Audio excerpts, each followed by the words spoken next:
மனைவியோட கனவுகளுக்காக ஓடி ஓடி உழைக்கிறதுலயே கணவனோட வாழ்க்கை போயிருது. கணவனோட பலத்தை உணராம இருக்கிறதுனால மனைவியோட வாழ்க்கை அர்த்தமில்லாம ஆயிருது.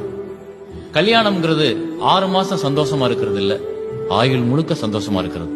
50 வயசுக்கு அப்புறம் தான் உண்மையான காதல் கணவன் மனைவிக்குள்ளே ஸ்டார்ட் ஆகுது. அது வரைக்கும் அவங்க தாக்கு பிடிக்கிறதுக்கு 2 பேருக்கு அண்டர்ஸ்டாண்டிங் ரொம்ப முக்கியம். அந்த 50 வயசை எட்டுறதுக்குள்ள ஏகப்பட்ட சோதனைகள் வருது. அதை நீங்க கடக்கிறதுக்கு பணம், தொழில் இதெல்லாம் ரொம்ப முக்கியமா இருக்கு. ஊருக்காரங்க முன்னால தன்னோட கௌரவத்தை காட்டணும்னு கடன் வாங்கி எல்லாத்தையும் பண்ணிட்டு பிரச்சனைகள் வரும்போது பணத்துக்காக ஒவ்வொருத்தரும் எப்படி அலையறாங்கன்றத நான் கண்கூட பார்த்ததுக்கு அப்புறம் தான் இந்த முடிவுக்கே வந்தேன்.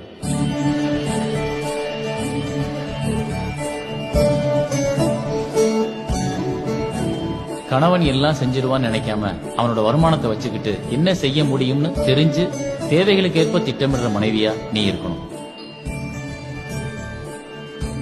அதே போல மனைவி கேட்ட உடனே அவளை சந்தோஷப்படுத்தணும்னு ஓடி போய் கடன் வாங்கி எல்லாம் செஞ்சு மாட்டிக்காம உண்மையான வாழ்க்கை என்னன்றத அவளுக்கு புரிய வச்சு சந்தோஷமா வாழ்ற கணவனா நீங்க இருக்கணும்.